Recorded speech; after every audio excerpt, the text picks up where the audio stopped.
Welcome to David Bradley Show with your host, David Bradley. Hey, everybody, how's it going? Merry Christmas to everybody. This is going to be my last show of season 1.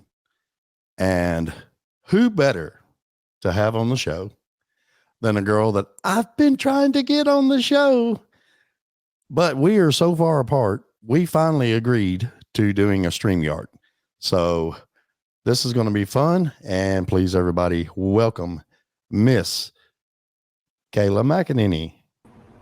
Did I say that right? That's okay. It's McKinney. McKinney. Okay. It's an Irish name. Irish. Yeah. It actually was McKenna, I believe, and then they turned it into McKinney. Yeah. So you got that Irish blood. Yes. And have some Italian in there too. Oh God, you got to be. Yeah. I would not want to be around you when you get mad. That's all I'm saying. I'm quiet. That's how my mom is real quiet. And then all of a sudden, yeah, she's had enough. That's it. Yeah. And that's she wears a slipper or something. That's kind of like my mom. I've had shoes thrown at me, flip-flops. I mean, you name it. So kept me out of jail. So. Well, I'm not going there. So anyway. That's funny. Hey, we were younger and stupid stuff happened. That's all I can say. You were having fun. Hey, at least we didn't have video back then. That's true. Now you can't get away with nothing. No, you can't even speed anymore. Somebody's camera somewhere will get you. It's true. I got one of those daggum the doorbell thing. My daughter bought it and put it on. The Ring cameras? Yeah, and it's like the mailman comes by and it goes off. I'm sitting watching stuff all the daggum time. It's crazy. You got one of them things? I do. I have cameras all the way around my house because I'm slightly paranoid. Well, yeah, and if I'm not mistaken, you're out in the country too, so. I am, yeah. I'm always scared that somebody's going to follow me home from a show, and that would be my worst fear, is having to shoot somebody in the kneecap, for like breaking in my house or something. Yeah, because I'm sorry, but I have to shoot you in the kneecap now. That's just the way it goes. You mess with the wrong country girl. That's right. Get a knee replacement. I didn't come from New York saying I'm a country singer. I'm actually a country girl. My mom is from Brooklyn, New York, but she's been down here for many years, and so she's really a country girl. So she was a smart girl. Yeah. She got out of there. Yeah, she got out there. Yeah. Oh Lord. Out of the city. Hey, do me a favor though. When you see Roger next, slap him upside the back of the head for me. He's gonna watch this. Is he? Well, I was debating on doing it live or recording it, but I wanted to record it because we're going to drop the show December 18th, and I really wanted you to be the last show of season 1. Yeah. Because I've been following you for a while, and it's amazing watching you grow, and your earlier songs, they're really good songs, but then you come along with 3 chords, and I'm just like, daggum girl. I love that song. I've been sitting on that song for at least 2 years and just kind of waiting to put it out because I wanted the situation to simmer down before I put it out. I didn't want it to cause any kind of drama or anything like that, but I so that was kind of. I wouldn't have gave a damn. I'd have put it out there anyway. That's just me. I wanted to see if that relationship would work, and I think it might. I'm not sure. I don't know. So I don't even care anymore. Honestly, I've moved on to the point where now it's like writing songs for people that have been cheated on is kind of, you know, my whole goal in putting that song out. Yeah. Not really my personal experience, but you know, Well, that's what it took, then that's what it took. Well, we could do a whole show on my personal experiences. I mean, it's just jacked up from the start. I think everyone has been cheated on at this point because of social media. Well, I mean, you know, I've talked to several people about this. Social media has its good side, but it's got an evil bad side. Yeah.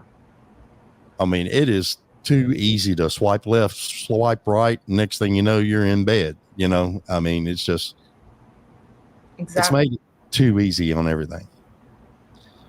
And I'm old school. I prefer you see somebody, you court them, you actually date, and you don't just jump into bed the first 3 dates. Exactly. And now everybody's so social that it's really hard. You know, like you'll date somebody, but he's got all these girlfriends. And the same goes for the girls. They got all these guy friends. And you're like, who do I trust? Who do I not trust? Yeah. And why is this person messaging me, telling me that she's with him? How do I know that that's the truth? Exactly. And somebody could just be messing with your head. Yeah. There's people that really do that nowadays too. They just, that's a power thing. I think that's totally a control thing. Yeah. I don't understand it. Yeah. I like to see if they could screw that relationship up. That's part of the reason why I don't put any of my relationships, if I was to have a relationship, on social media, because people are that bad. I've got a buddy of mine. He actually met this girl, fell head over heels in love with her, and she started putting stipulations on him. And he had to have a picture on his profile with her and him. She had to have the passcode, all this stuff. And I'm just like, dude, talk about a control freak. There's no trust. If there's no trust, then how do you have a relationship? Exactly. We're starting to sound like Pearl sitting here talking about relationships. Yeah. Lord. We're going to write 4 songs before you get it done. That's true. Man. All my songs are written about relationships mostly, except for Bad Boy is kind of about a relationship, but it's more like talking about him as a guy, you know. Mm-hmm. Well, like the 2 bar stools, that was a good one. I wanted there to be a hero in that song, and there was at the time being, you know. Yeah. I was with somebody that really treated me really nicely, and we just had different paths, and things didn't work out for those reasons, not because he was toxic or anything like that. Yeah. But you know, and that happens, and you just move forward and be friends. And well, yeah. Well, it's what I've done is after 3 divorces, a controlling girlfriend, I quit dating altogether. 4 years now. And I've got my life straight, my credit score up. I built my house, started a crazy ass podcast, and I'm having the time of my life. Yeah. I ain't got to worry about the drama. On yourself more. Yeah, I ain't got to worry about the drama or pleasing somebody else or dealing with their bull crap. Exactly. So many people have a lot of baggage now. Yeah. That's going to be the next song, baggage. Well, you could call it body count. Because I think that's come up a lot in a lot of topics on different podcasts lately. So yeah, I noticed like when I started getting on TikTok, everybody was like, "What's your body count?" And I was like, "What is body count?" And I'm on there as an artist. It's not like I'm on there because it's Tinder or something. I'm like, why are you asking me what my body count is? Like it matters. It's odd. That used to never be discussed ever. No, and it doesn't really matter, like people are so not graceful with each other anymore, No. They're judgmental. Yeah. But possessive, that's what I like to call it. Well, I mean, if you love somebody, what's it matter about their past? That's true. Unless they're a serial killer. Exactly. That would be the only thing. Ted Bundy. Yeah. No. Yeah. I actually did a podcast with a guy. It was my Halloween shows. His name was Jordan Cook. And it blew me away because my daughter knew him. And she hooked us up. He is a collector of serial killer memorabilia. He's got Ted Bundy's glasses, his eyeglasses, and all this writing material and everything else. John Wayne Gacy, which when John Wayne Gacy went into prison, he started painting. And he's got every one of his paintings. Are they clowns? There's clowns. There's the 7 dwarfs. There's all kinds of stuff. He's John Wayne Gacy. Wait, he painted clowns. Yeah, he painted clowns. He painted the 7 dwarfs. Wow. I mean, he painted all kinds of stuff. That's right. He did. He would paint his own face and make himself into a clown. That's great. Mm-hmm. Wow. It's amazing. And he's one of the top 4 or top 5 in the United States on serial killers as far as the knowledge base and everything. Yeah. And if you've got something that you think was serial killer based, you can send it to him and he'll grade it. How authentic it is. That's awesome. Yep. Yeah, the certificate of authenticity. God, that's amazing. That's awesome. I have a fascination with serial killers too, honestly. Not to be eerie or anything, but like I always was like, why do they think the way that they do? Like, and I always thought that, like when I was taking psychology classes and stuff, like I'd be the one in nursing school in the back studying, antisocial personality disorders and all kinds of stuff, and asking the psychologist questions. And I'm like, how do you know that these people are the way that they are? And they're like, well, usually there's so many signs leading up to it. They're cruel to animals and stuff like that. Yeah. And I think somebody even said burning ants with magnifying glasses when they're young. I don't know if I buy into that. I don't know. I mean, to me, I just think they just got something different. Yeah. There's something about the psychology of watching something suffer, I think, that they like. Yeah. Like I always compared it to people that would trap animals, but not just to trap them and kill them and eat them. They would trap them and watch them suffer in the trap.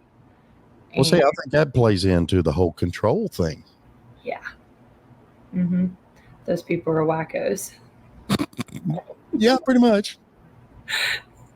Yeah. Yeah. No, I'm not going to do it. No. I can't. I don't understand some of it. And then if it gets too dark, like I don't even like scary movies. Some I can get through some. If it's funny, scary, I can get through, and I like to be the one in the room that and scares everyone. Well, Scream is actually one of mine that I like because it was funny, had the Wayans brothers in it and all that stuff. It was hilarious. Especially with the dude in the mask was stoned. What's up? How the girl always runs up the stairs instead of going out. Well, I like the point that they put out there. Why is it at the beginning of every horror movie, there's some kind of naked female running from somebody or 2 people having sex and then they die? Yeah. I've never figured that out. I mean, it maybe it's to keep teenagers' clothes on. I have no clue. It's nuts. It's to prevent teen pregnancy. Yeah, don't do this or you'll die. If you're in the back seat of a car, there's going to be a man with a mask. There you go. Slightly knocking at your door. That's right. That's nuts. Kids, you remember this, kids. No, I remember them days. That was one of them. I don't remember much. I was a teen mom, I have to say that, and I'm blessed that I had my son so early. Mm-hmm. I don't talk about him or show him on social media just to protect him, but because if I had to have a toddler right now, Oh God, there ain't no way. no, I can barely keep up with my dog. She's pretty much a toddler. And she's little. You can carry her anywhere. She's feisty. I have to watch her. She's a little nippy. I swear I'm gonna have to get a shot of bourbon just to get this out of my throat. Go for it. I won't judge you. No judgment here. No judgment. From the girl who played in bars for 10 years or more. Actually, I was in bars before I was 18. Yeah. What was the first bar you played in? Let's see if you remember. First bar I played in. I'd like to say that it was the Hangar. Okay. Near the Asheville airport. It's shut down. I think it's a Mexican restaurant now. But it used to be the Hangar. And the Hangar was pretty popping back then. Yeah. So yeah, it's a lot of people around here. Like, of course, the Broadway Strip. They all got to play the bars down there. I've always wondered how many of them actually made it and actually went back and played that first bar that they played in. You can't, because it's a Mexican restaurant now. That's right. They might kick me out. Well, I mean, they might let you. That would be a big boost. Their stage has been turned into like a cash register area. Oh, great. Yeah, that's not going to happen. No. Mm. Oh. I did play Tootsies, though. I think it was my 21st birthday. Not since I've been following you, because I would have come down there for that. It's been a hot minute. Mm-hmm. It was during the day, and it was just acoustic, but good times. Yeah. But you've been staying pretty much on the East Coast. I have. I visited the West Coast. I didn't play, but more like for vacation to Vegas and California. But I've stayed on the East Coast. See, I would have went to the Bahamas or some tropical place. Yeah. It's very dry. The desert is very dry. I learned if you get laryngitis a lot, you need to chug a lot of water. Well, I mean, I used to be, when I was driving truck over the road, we was out and back California every week. And I just got sick of that desert, man. There's nothing out there. Well, during the middle of the night when you're running across I-40 in Arizona and first start coming into California, I mean, you can see plenty of weird crap in the sky. You never know what's out there. We did see, it was during the day when we was coming back out, and there was it was either 4 or 5 F-15s, and they were just zooming over the interstate. Wow. And then cutting down into those canyons and stuff. It was wild to watch them do that. Maybe they were training or something. They're probably looking for me. Who knows? Maybe it was aliens. They were UFOs. Yeah, there ain't no telling. I mean, I've actually been in that part of the world where we were like 25 or 30 miles away from Area 51 on one of those interstates running up through there. That would be something interesting to see. They had a little store. It was like a little itty bitty town, and there was one little place where it was like a big, huge souvenir shop, and you could get in there with a big truck and everything. And we walked around. It was all kinds of alien stuff, different types of drawings from like the cartoonish to the reality type thing. I mean, it was just wild as all get out. I don't know how I would react if I came across something like that. There's like videos all over TikTok of all kinds of crazy stuff. But now it's like you have AI and anybody can create anything unless you've seen it with your own eyes right there. Well, it's like out at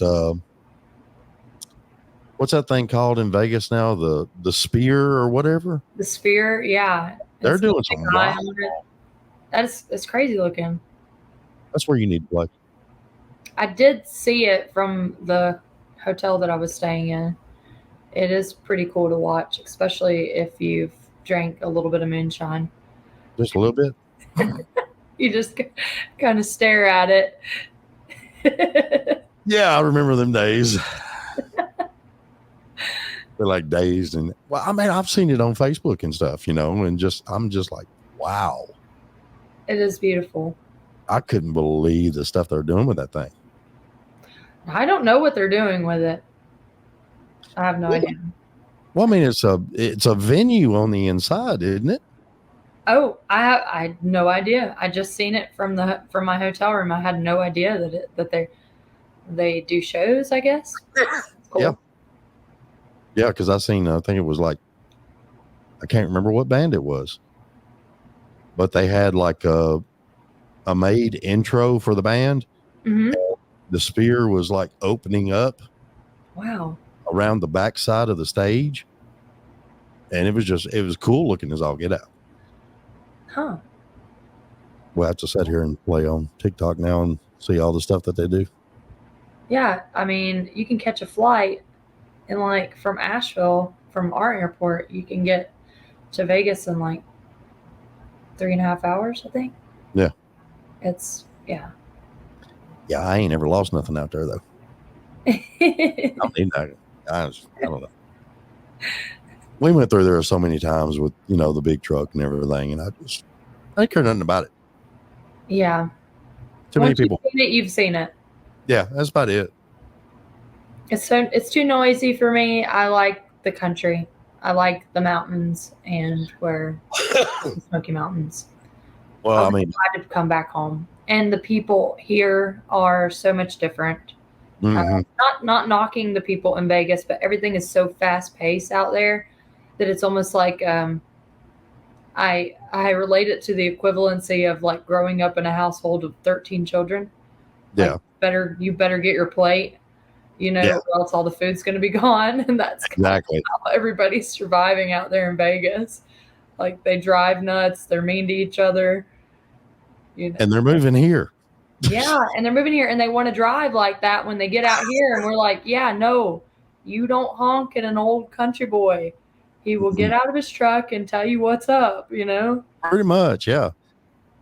But yeah, I just, I don't know. I mean, like Nashville, way it's changed so much now.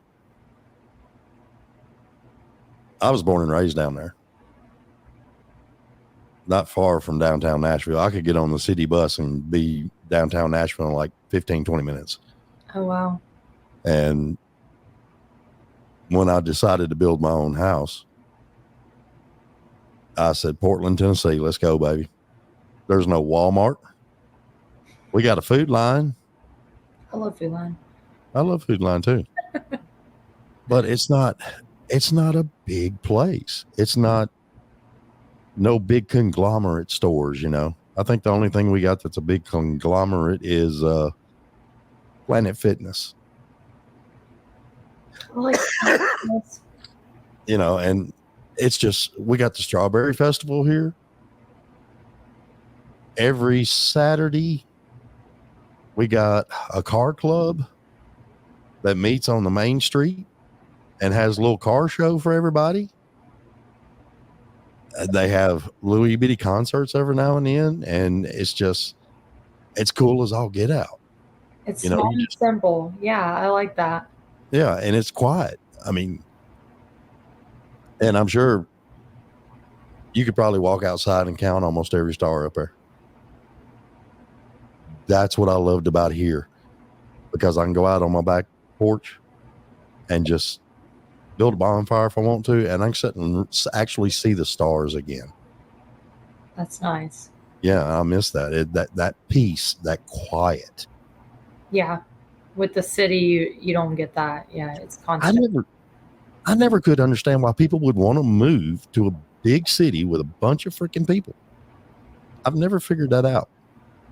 Unless there's something that they're there for work-wise, I don't understand that. And even that I could only handle for a short period of time. Yeah, I'll take the 30-minute, hour-long commute. I'll take it. I won't have to worry about it. Yeah.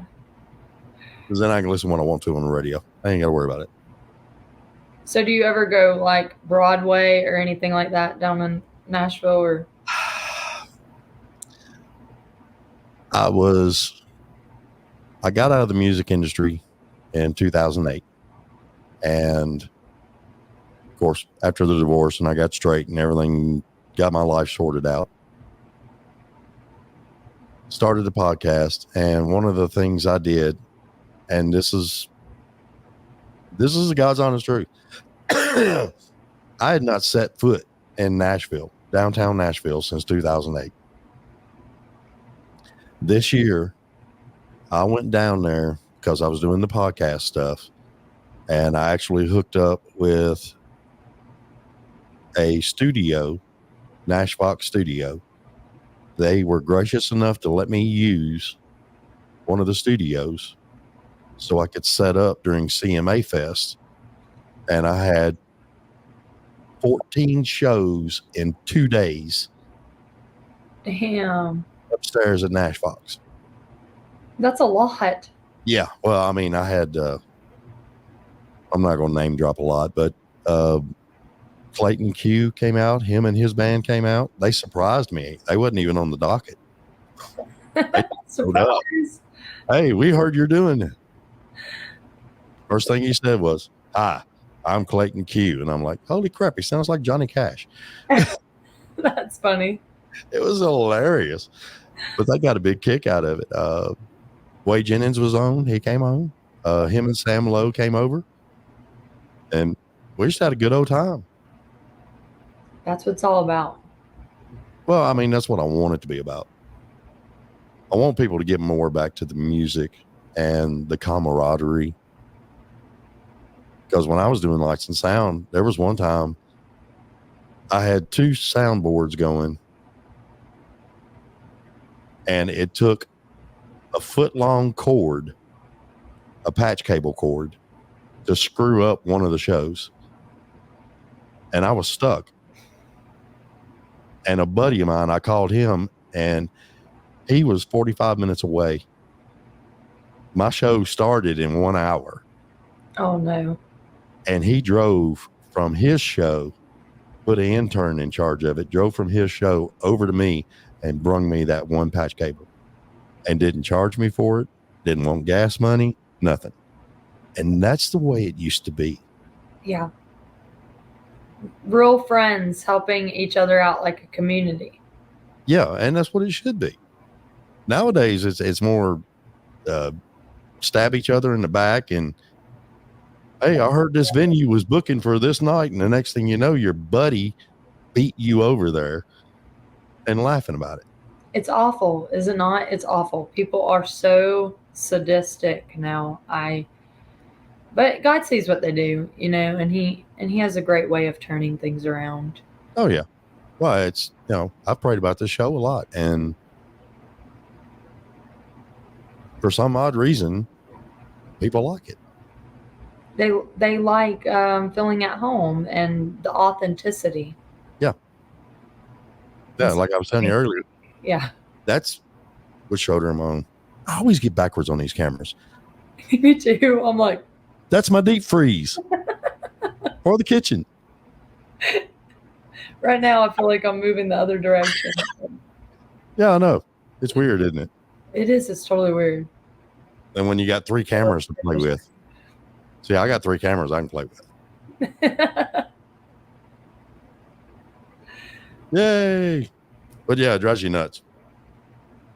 Oh Lord, when are you gonna come over this way and play? I will. As far as the full band, I just have to convince the guys to take some time off of their work during the week and Yeah, that's hard to do. It's hard. Yeah.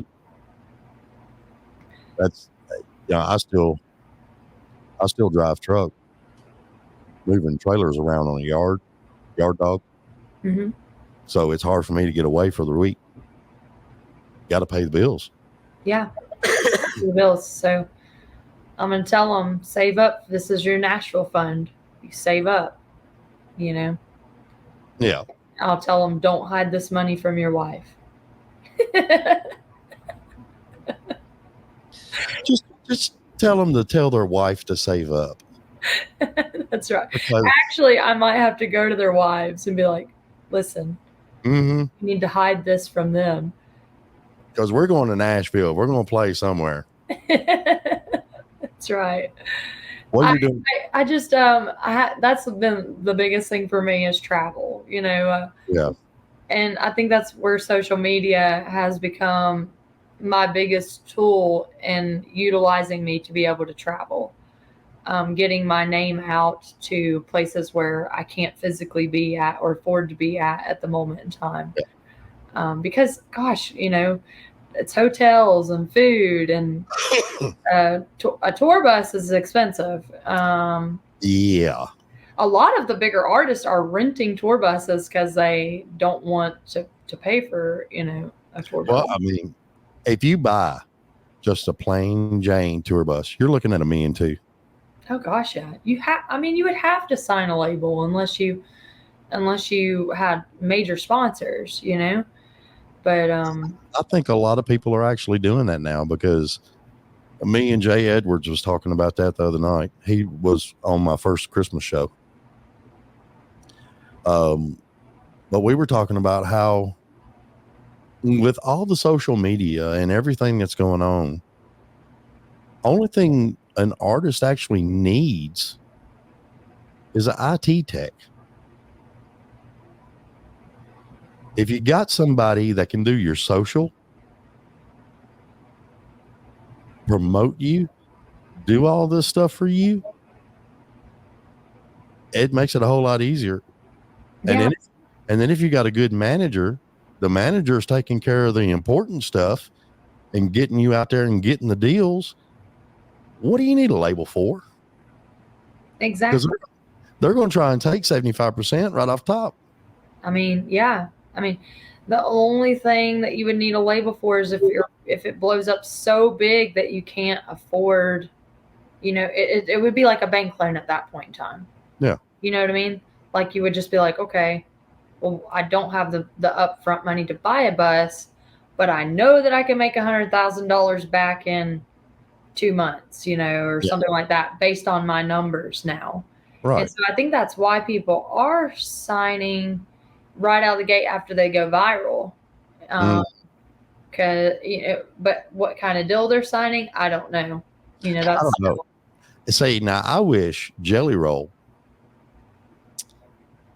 wasn't so secretive about that Jelly Roll deal he got. Yeah, Jelly Roll, if you're listening to this. I'm telling you, man. Because, I mean, he's keeping his own music. He's keeping everything. Well, he signed a couple of shitty deals starting out. Oh, yeah. Well, that was back when he was in the rap game. Yeah. And then, he learned a little bit more about the business and then got smart, and. Well, I mean, I know somebody that was in the rap game.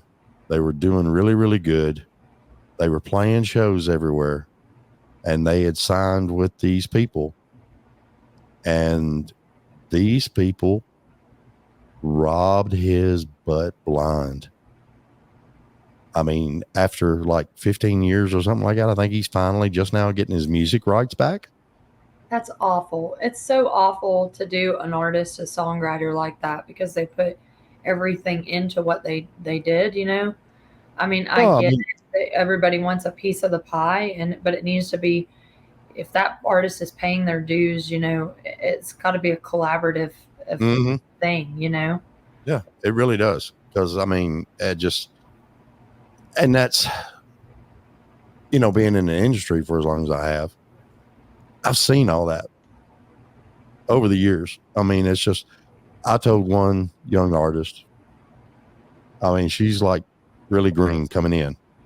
And I told her, I said, the first thing you got to watch out for is that first person that walks up to you and says, well, I can help you with that. Mm-hmm. No, honey, walk away. Yeah. Exactly. Because ain't nobody in the nightclub going to walk up to you and go, hi, I'm so-and-so. I want to do this for you and I want to do that for you and blah, blah, blah. No. I've had so many of those people. Haven't you? It is crazy. One night there's this guy that was like, I'm going to let my buddy hear you, and I was like, okay, that's cool. And I remember my drummer said, look at his shoes. Mm-hmm. He said, he ain't important in the music business. And I was like, how do you know? And he's like, well, look at his shoes. Yep. And he had on these ruggedy looking shoes. And I thought, well, he's like, if he was important, he'd be wearing real nice shoes. Yeah. And I don't know how true that is, but look, I'm gonna tell you. I wasn't set on it yet. But then he took a Bluetooth speaker and put it on the stage, like where we were playing, and was like, I'm gonna let my buddy listen to you right now. And I was like, that's a Bluetooth speaker. Like, that's his signal out the speaker, not in. So he really thought that I was, I don't know, maybe it's the blonde hair, David. I had somebody, look, the shoe thing is dead on. I'm telling you, it's dead on. And the other thing is their pants. That's right. If you're from a label and you're listening to this, we're looking at your butt. We're looking at your pants. I'm not looking at his butt. Shoes. I'm looking at his pants. I'm not looking at his butt. Because if his butt's cuter than mine, I'm just like tore We're up. just looking for labels. That's all. Labels from the labels. But don't look. Most of the guys that I actually know what they're doing, they have a woman at home dressing them before they leave anyway. Yes. And some of us guys like to look nice when we go out. I'm guilty of doing podcasts in sleep pants and shorts, but I go out, I try to look nice. And, but if you're going to have somebody come in and they're wearing tennis shoes that look like they've been worn for 2 years with dress slacks that ain't ever been hemmed, and you're not really sure they even his size. Exactly. No, he's not a management material. No. And I question what he was even thinking, Yeah. Money. Speaker on the stage. That got me. Actually, he wound up getting kicked out. Did he take his- The bouncers were like, told you to stay away from the stage, and then they hauled him out. Did he take his speaker with him? No, actually, he left the speaker. He did. He left the speaker, and we were all like, you want the speaker? And we were all like, no, I don't want the speaker, because then it freaked us out, because he was like, everybody can hear you on the speaker. The way he said it was like real creepy, and so this guy's going to find out that I did this podcast, and he's going to come back to one of my shows. Give him his speaker back. Oh my God. That would be hilarious. Roger, get him, Roger. Yeah, exactly. Put Roger on him. Roger's a great judge of character. He's hilarious. Me and him, when I first contacted him, believe it or not, he called me. Mm-hmm. And it was 9:00 at night, and he calls me. And we ended up sitting there talking for almost 2.5 hours.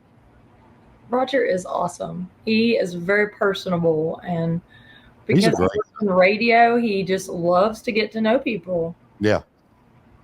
Sometimes if I don't have the voice to talk, I'm like, okay, I need you to talk for me, Roger. I need you to talk to this person.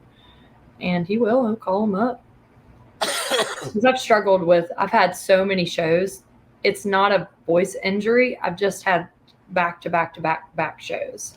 Yeah. Well, I've seen that that contraption you had. It was like some kind of a mist thingy. Yeah, it's a voice mister. Because you drink water, but your vocal cords are not getting hydrated. Yeah. So it immediately hydrates your vocal cords like right there on the spot. So that I might need one of them. yeah, I mean, a whole bunch of people use them just to protect that mucosa liner. Yeah. I think I'm saying that right. I have no clue. I can spell it. I can't say it. It's something to do with the voice thingy. That's it. That's right. But yeah, because I've actually got, I had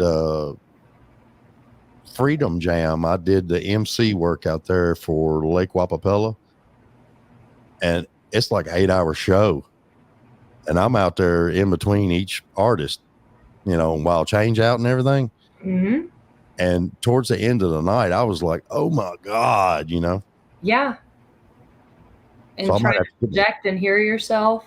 Yeah. Band live shows, if you can't hear yourself at all and you're projecting out, it can become dangerous for a vocalist. So I might have to look into that thing. Yeah. Amazon. Everybody and their brother's on Amazon. It's because I don't really like to go out and shop a whole lot. I can't say nothing. I think my show is on Amazon. I don't know. It probably is. I have no clue. I've got like 16 different stations I'm on, That's awesome. plus YouTube. I don't know. It's crazy what you can do nowadays. Yep. From a freaking computer. So I'm saying there's good benefits to it. I just don't like the evil side of it. Yeah. The trolls. I figured. No, just being honest. Let's be honest. On your social networks, your Facebook and stuff like that, Yeah. I'm willing to bet you get 3 or 4 guys a day trolling you or trying to pick you up or hey baby or stuff like that. I do. And in my head, I'm thinking, I won't have that problem. Bullcrap. But some of them are scammers. They're like, Yeah, you don't know what gender they are. You don't know what they are. And it's just like every freaking day, I'm like 4 or 5 different ones, I even had one come in and was trying to get me involved in crypto. And I'm like, really? Seriously? it's ridiculous. They tried to get me to join the Illuminati. Oh, yeah, I've gotten those 3 times. 3 times. About 3 different people. And I was just like, what the heck? And then there was like a what they do over in England, the sirs and stuff like that. Mm-hmm. I had one of those. I guess they were using his name or whatever. And he was trying to talk me into buying some land over in England. Oh my God. That would I don't even hold conversation with them. As soon as they don't speak English, I'm like, this is it.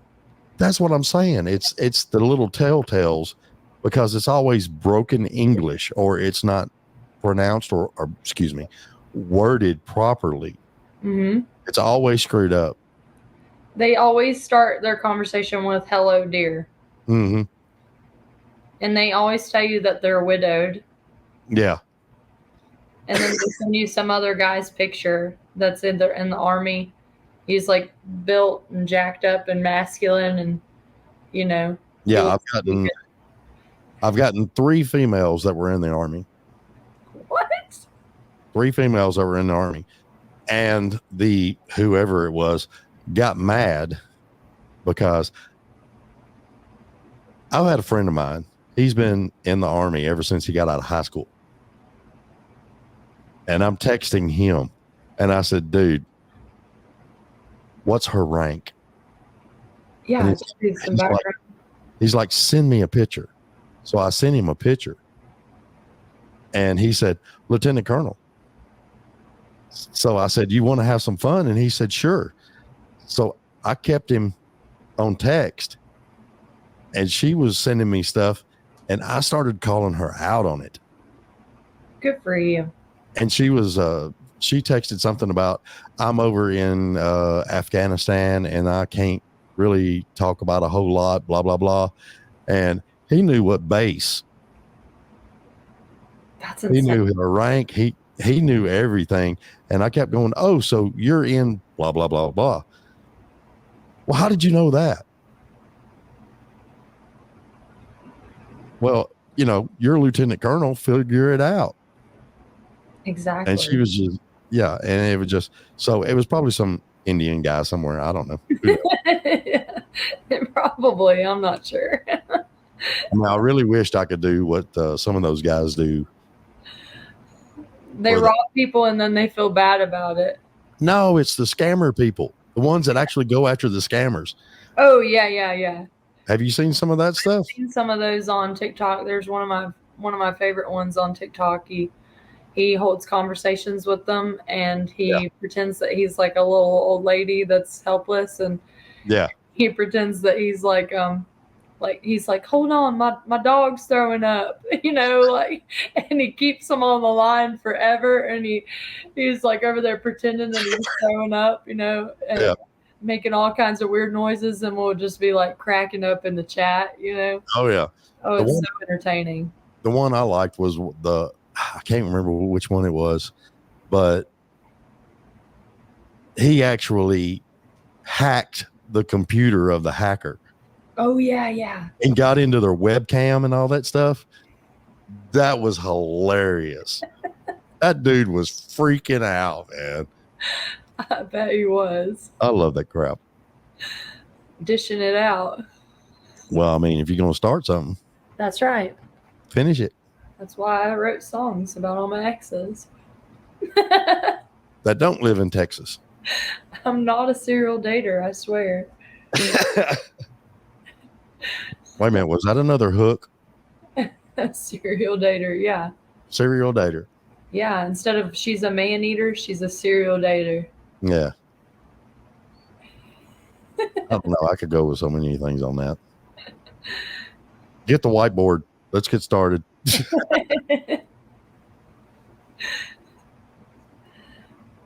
So my latest one, 3 Chords and the Truth, I have the single release party for that this weekend. That's going to be awesome. And say that bites because I can't be there. Yeah, that does bite. Mm-hmm. But you're there in spirit, you know. Yeah, I'll be watching. I'm going to tell Roger to patch me through.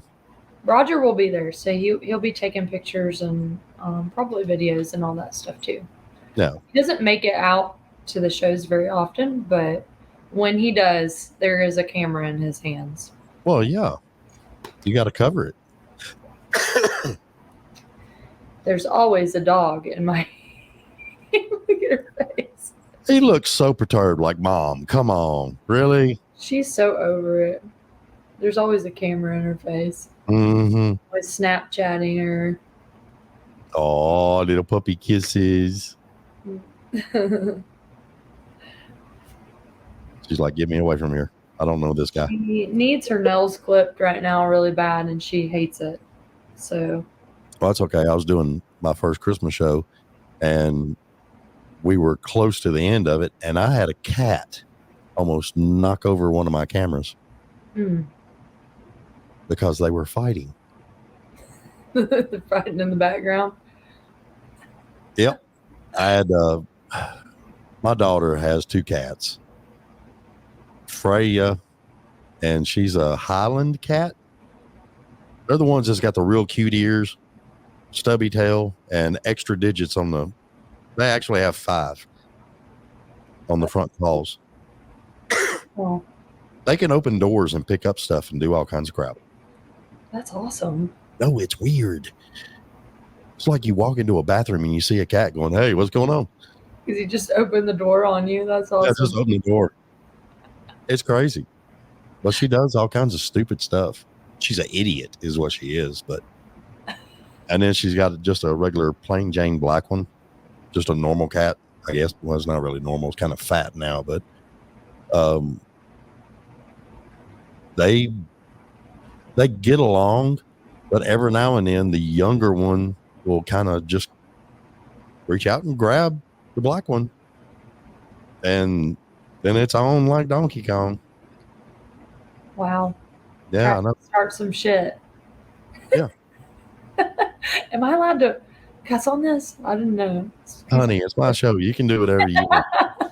Excuse my language. If this I was the radio, I wouldn't. Okay, I would not. I don't give a rat's ass. That's it. That's in a country song, so we can just skim right over that. Which one? The rat's ass? That and the other.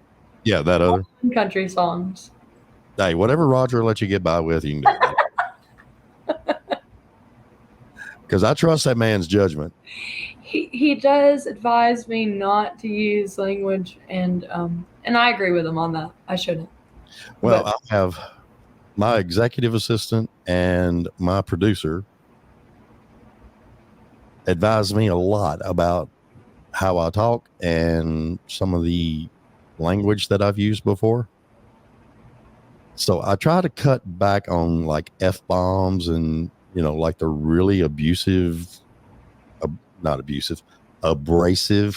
language, and just kind of reel it back a little bit. Exactly. But we were all thinking the F-bombs in the back of our head. Pretty much. Yeah. Yeah, because that boy done effed up. It's a mess. I'm telling you. Co Wetzel, he's bringing the F-bombs back into country. There's one dude out there. His whole set list is perverse, and probably on an average, I'd have to count. And I can't remember his name. The kids these days do not care. He's my age. Oh, okay. Well, a country artist. They're listening to it, I mean, they don't. Well, it's funny how he puts it all together and sings it. I mean, it's hilarious.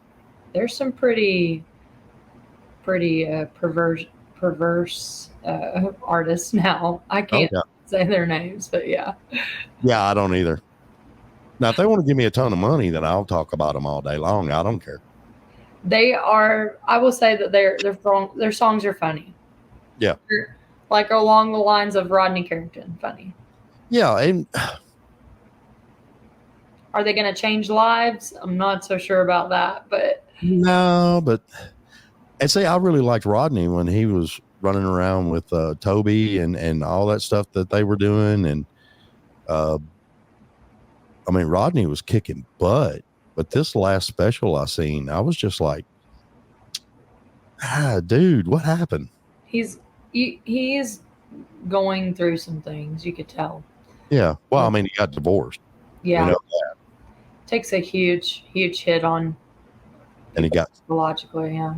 And he got fat. Oh my God, that boy got fat.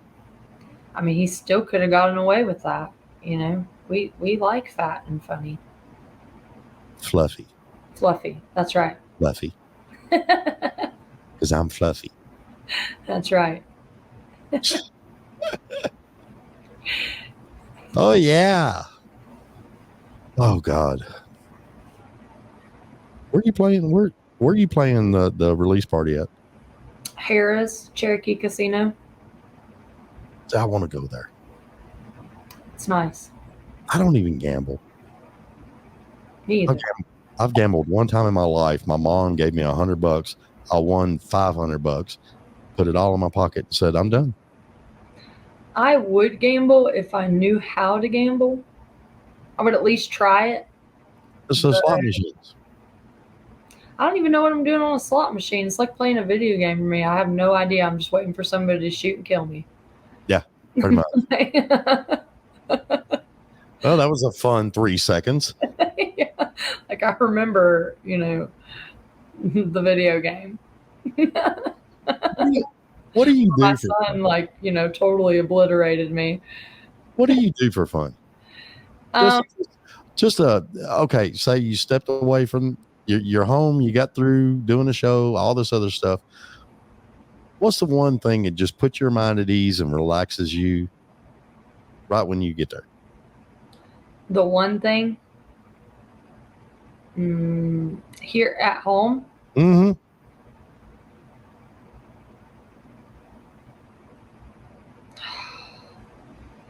I like to say that it's not eating junk food, but sometimes it is. I do like to cook. Actually, I do like to cook. Yeah. I focus more. That's how I shut the music off. I focus more on cooking and like how not to burn things. Yeah. It's funny you say that, cooking, because there's been several people that I've talked to. That is one thing that they do to just step away, because you got to step away. People don't understand that. You don't live, breathe, eat, bathe, whatever, music 24/7. You can't. You have to step away. You have to get that creative vibe going on. Just like you said earlier, it's you'll hear something and it's a hook. Mm-hmm. And especially I think that I have a little bit of OCD, because I'll sit down and write a song and I would just stew at that, making sure it rhymes, making sure it's got the right consonants in it. Is that how you say it? I have no clue.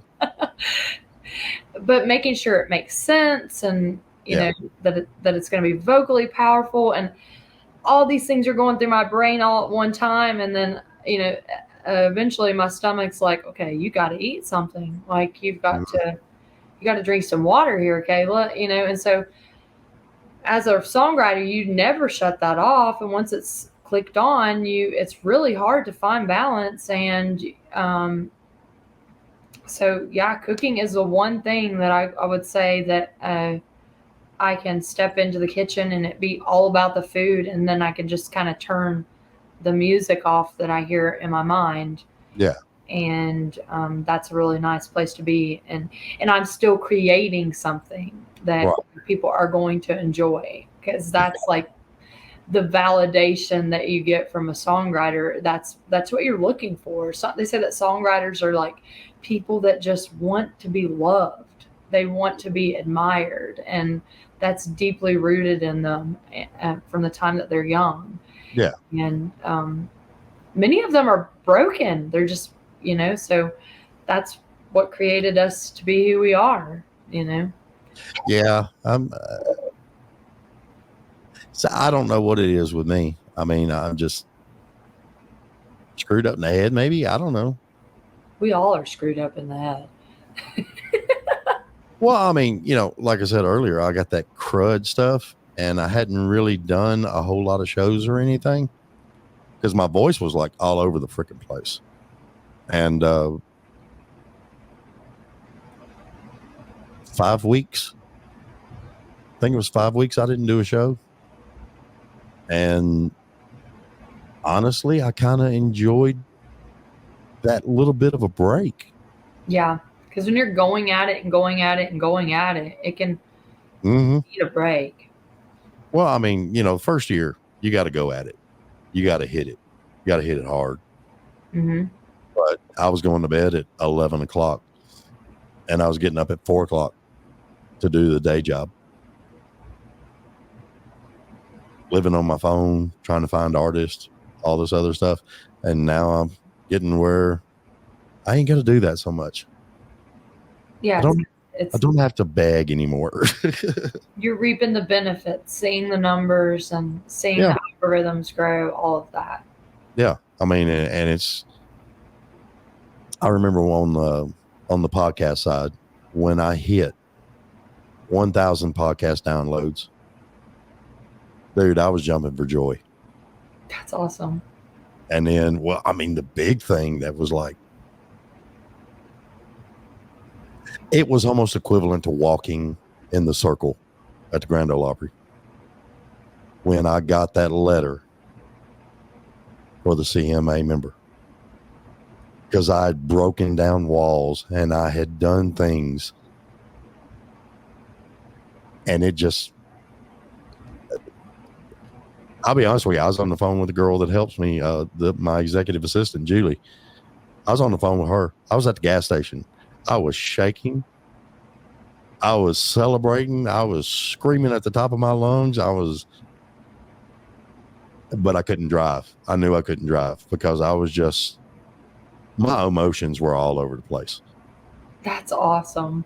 And I had never, it was a feeling that I'd never had. And then it became addictive.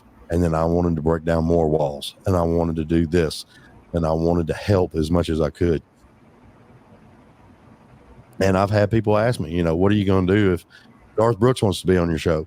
Well, he can be on the show if he wants to, but I'm concentrating more on people that I can actually help and have some fun with, because I think podcasting is the way to go. Yeah. Because where you can't get on radio because your numbers ain't high enough, or you can't get on a TV show because your numbers ain't high enough. Podcasters, as long as you've got a good talent, a good voice, we love to get you guys on. Exactly. Yeah.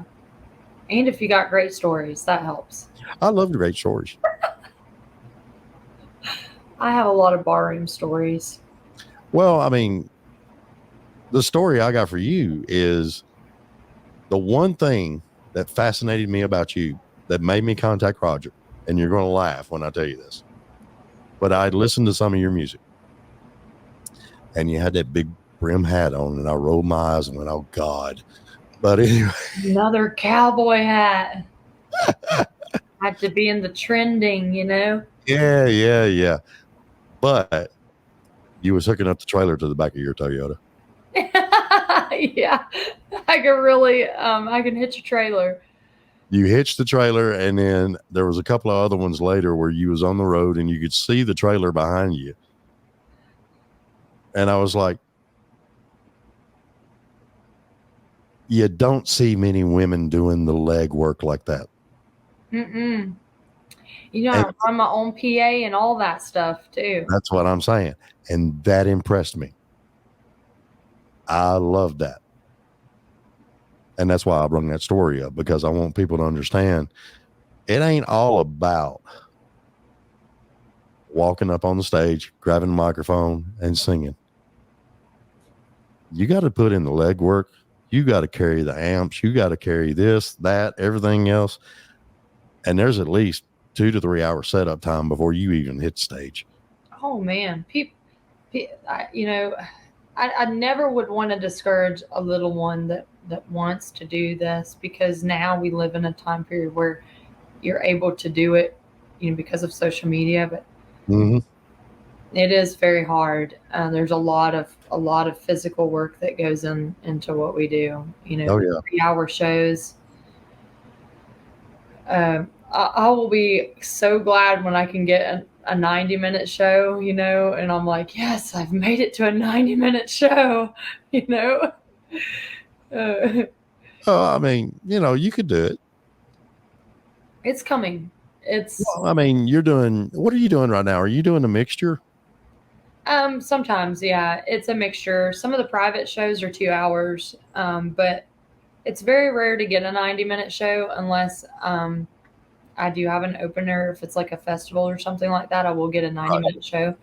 But if it's me in the bar, you know, I understand that it's hard to pay two acts, and nobody wants to come out and work for free, unless they are getting the exposure that they feel that they're deserved to get. I've been there.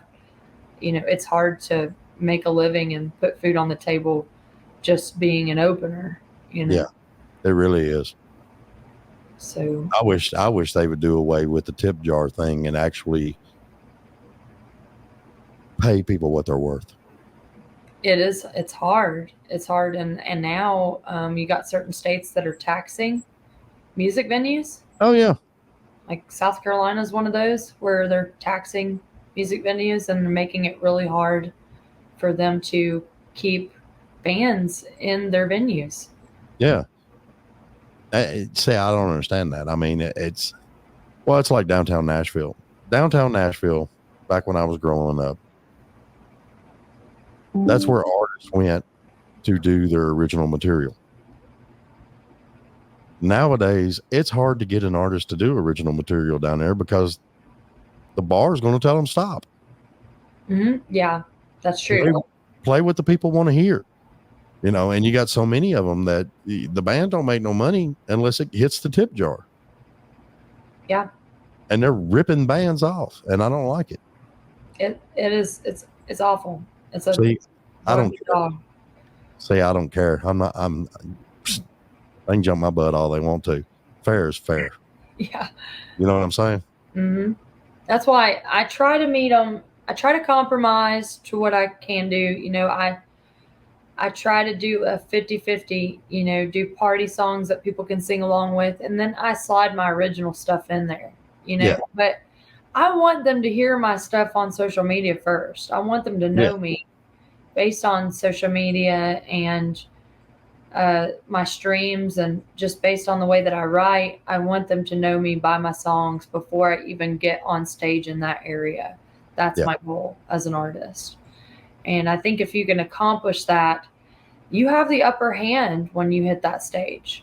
Oh, yeah. If they're singing your songs back to you and you walk into a bar room where they're treating you like trash, which I don't think I've been in a bar room where I've been treated like trash in quite some time.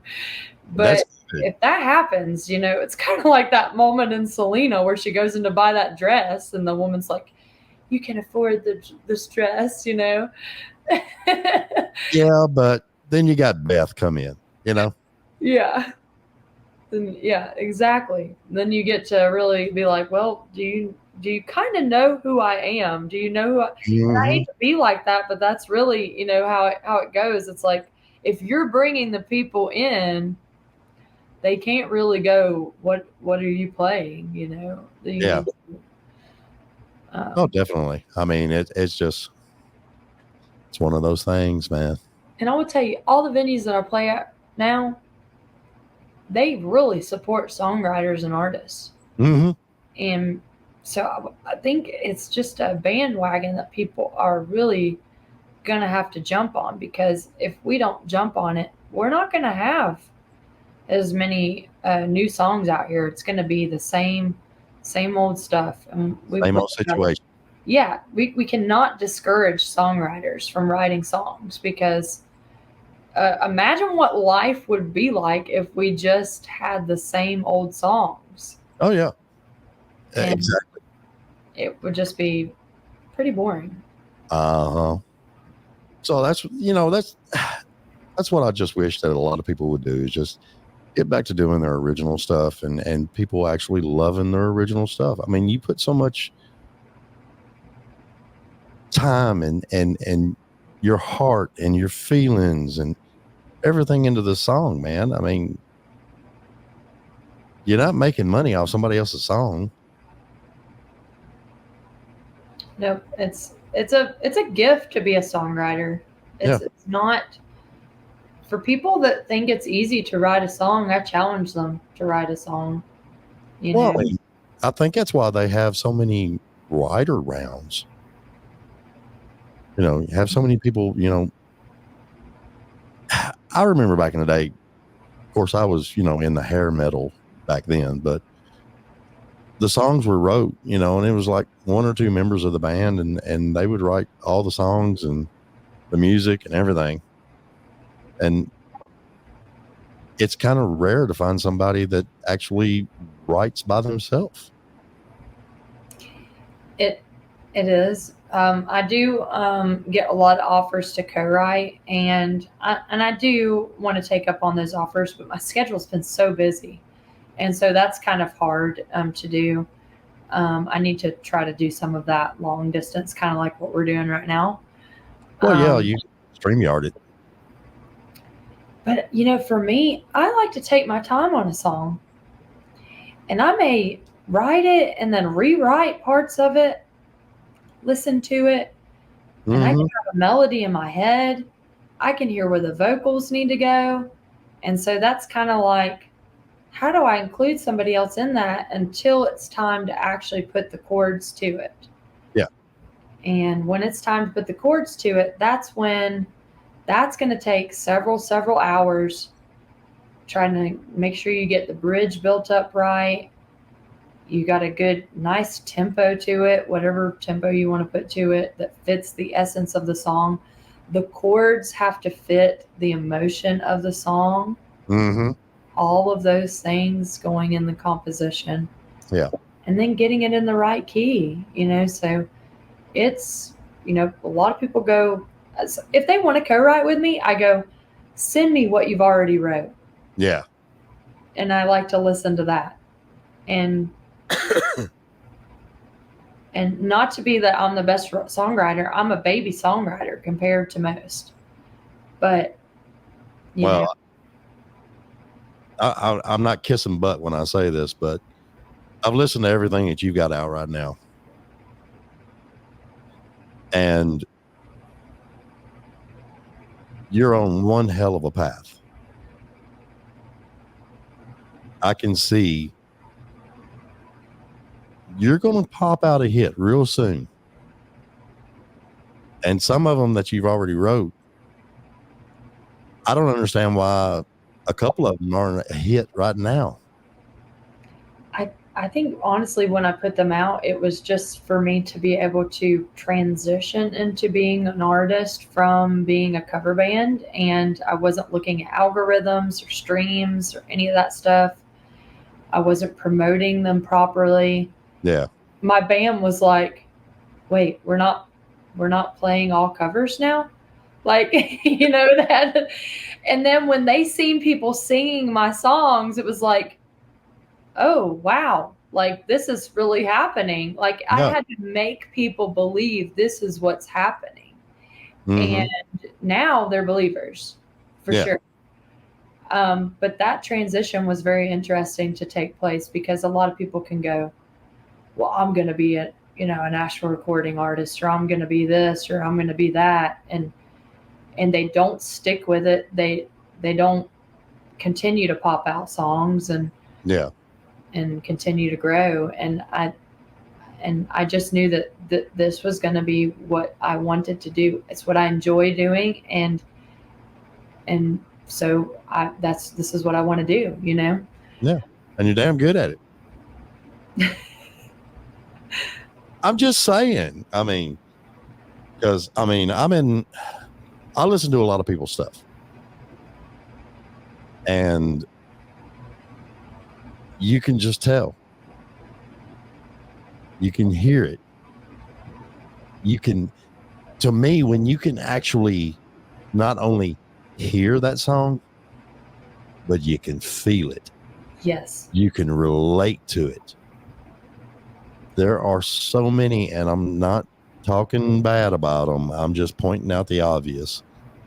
There are so many songwriters out there right now that are sitting there and they're writing songs 4 or 5 a day. And they're just hoping that one of them hits. I call it the song mill. Yeah. And you can't do that. Mm-mm. It's got to come from your emotions. Yeah.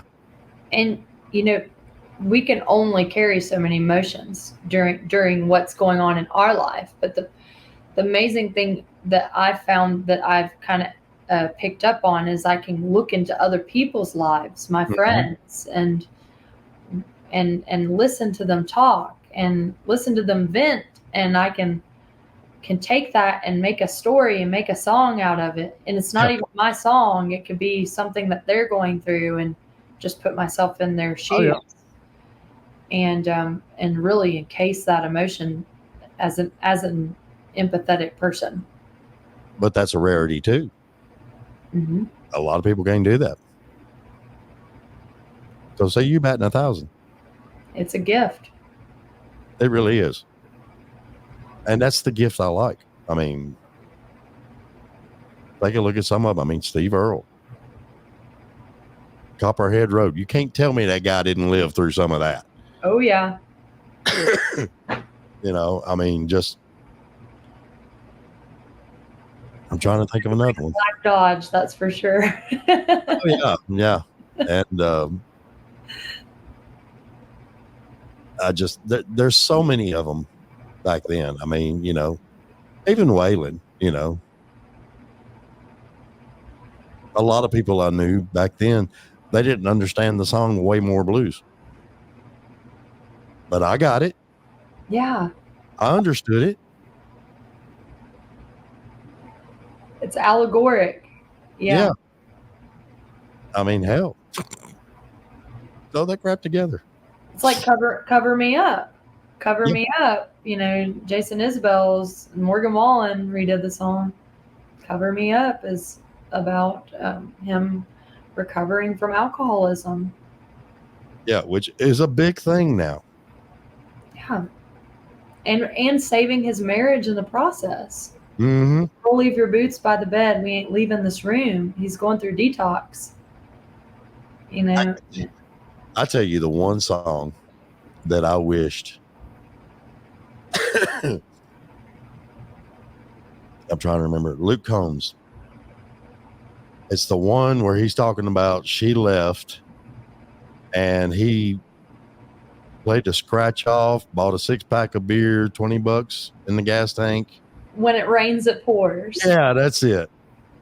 I can live that life so much. I love that song. And that is one of the songs that, as a writer, I like to dissect songs, but he is showing parallels in the writing. Yeah. He's showing, okay, this happened, she left, but now I'm winning a scratch off ticket.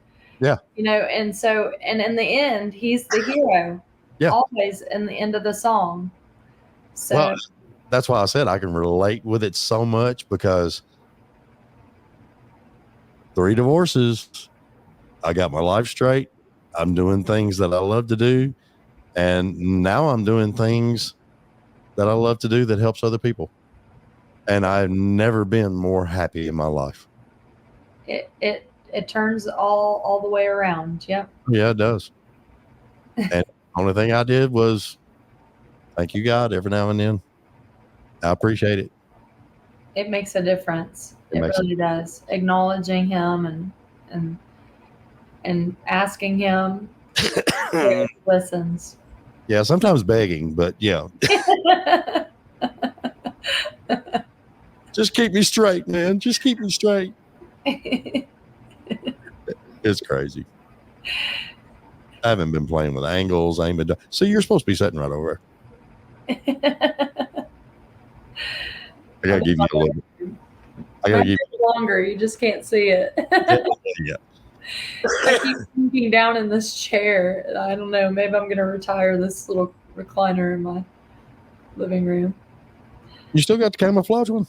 I do. It's on the other end, and I couldn't get the Christmas tree in the background, so I sit in this one that's like, when I sit down, I sink down like 3 feet. All right. So we're fixing to wrap this up. Okay. And I'm going to throw you some trick questions. You ready? Go for it. Let's see. No, wait a minute. What year? No. I can't say that. I'm horrible with years. I know. How old was you when you got everything you ever wanted from Santa Claus? Everything I ever wanted. Everything on your list you asked for. I didn't, you know what? I never really wrote a list. I was just like, I never was one of those kids that was like, I need this. You know, Yeah. I grew up in a household where there were so many kids that I was just lucky to get new socks and underwear for the for the year. I can relate to that, but I was an only child, so I was made to work for everything I ever had. I think it was as an adult probably got what I wanted for Christmas. Yeah. Yeah. You didn't get that Ferrari you always wanted. No. You never wanted a Ferrari. I picture you more as you wanted a jacked up truck. You're right. Yeah, definitely. A mudslinger. Well, I mean, you got a Toyota, so the most fun we ever had was we had a bunch of Toyotas and we jacked them all up and put mud tires on them. And we used to go off-roading, big bonfires. We made some stuff called Hunch Punch. That sounds fun. And we would stay out at my buddy Mike's. His grandfather had, I think it was almost 200 acres. And we stayed out there all freaking weekend. Some of the best memories I ever had in my life. Just having fun. Just having fun. And what's weird is Garth Brooks bought the property right behind that.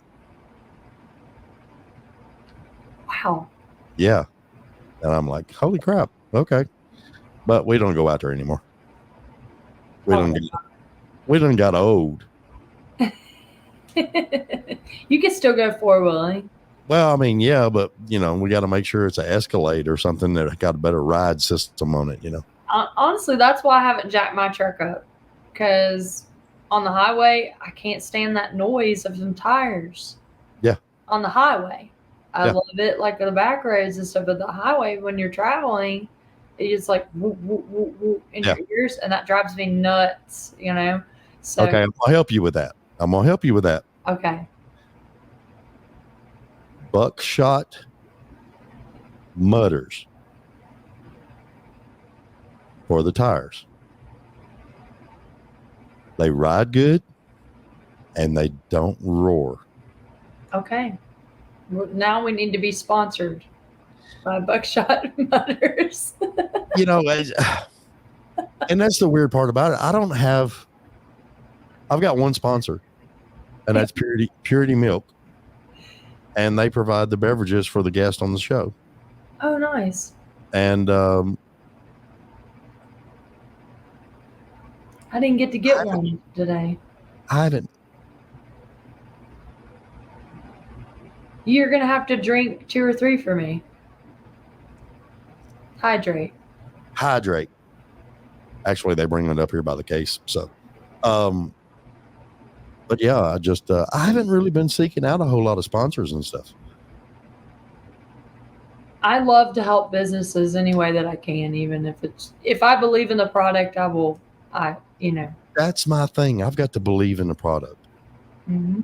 I don't want to just try a new improved fizzy Nabel or whatever the heck you want to call it, and it tastes like crap. I'm wearing. Just kidding. Yeah. It's gorgeous, darling. Gorgeous. Okay.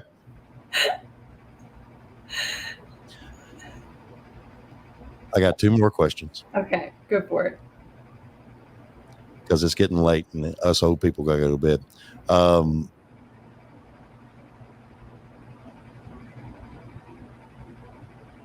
Your first guitar, do you still have it?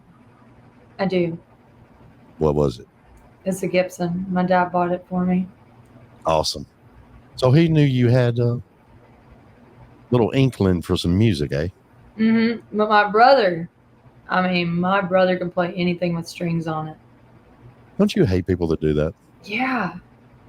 He used to annoy me all the time. I used to pinch him. My daughter, she wanted a bass. I bought her a bass. Next thing I know, she's doing everything she wanted to do to it. That's amazing. I did a show one time, did lights and sound at a personal residence in a backyard party. And we got done. And I tore down, got everything out of there. And the lady comes up, gives me my rate. And then she says, you know anybody wants a set of keyboards? They were my granddaughters and she doesn't want them. And I'm like, maybe my daughter will want them. I got them, brought it home. No lessons, no nothing. Next thing I know, she's playing Evanescence. That's awesome. And she did that for a long time. And now she's just like, she's kind of over it. And I'm like, God, I wish you just kept going, you know? Yeah, I mean, it takes consistent practice, but I mean, gosh, somebody that can just hear it like that and just do it. That's like my brother. I've always been kind of jealous of those people. Yeah, well, I can't read music. Me either. That's crazy. I just play cowboy chords. That's what they call them. The 3 chords? 3 chords and the truth. Yeah. I love it. All right. Well, Miss Kaylee, I really, really appreciate it. Kayla, I'm sorry. It's fun.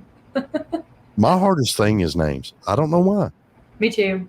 I forget people that have come back repeatedly to shows and their name just, but I know them. I know them, you know. Yeah. So. Yeah, it gets crazy. Okay. So please tell everybody where they can find you on your socials. You can find me at Kayla McKinney Country on Instagram, TikTok, Facebook, now Snapchat. You got Snapchat, really? Yeah, I just started Snapchat. What do you think about it?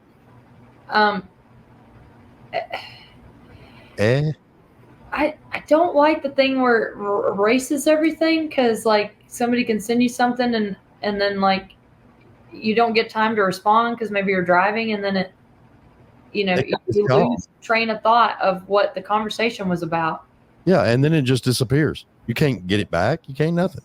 Sometimes I just send a smiley face laughing at them because I think that maybe they're just sending me something funny, and then they're like, what's so funny about that? And I'm like, okay. Well, it's funny. It's funny because I can't see it. That's what's funny. Oh gosh. I'm not doing Snapchat. But anyway, go ahead. And the website. You can get you can find all my tour dates on the website, KaylaMcKinneyCountry.com under tour. All the good stuff. Mm-hmm. Sweet. Well, thank you for being on. I've had a blast. Thank you for having me, David. It's been a blast. And Merry Christmas to you. Merry Christmas to you, and hopefully you'll get everything you want for Christmas. That's right. Bella said not a Rottweiler. Dogs. I like Rottweilers. Cool beans. All right. So we're going to get off here, and Merry Christmas, everybody. Please be safe, though, on these holidays. And if you get bored driving down the road and you're tired of listening to my podcast, make sure you pull up some of Kayla's stuff and listen to hers. It'll be awesome. Thank you so much. Thank you, and we'll talk to you soon. Bye. Bye, everybody.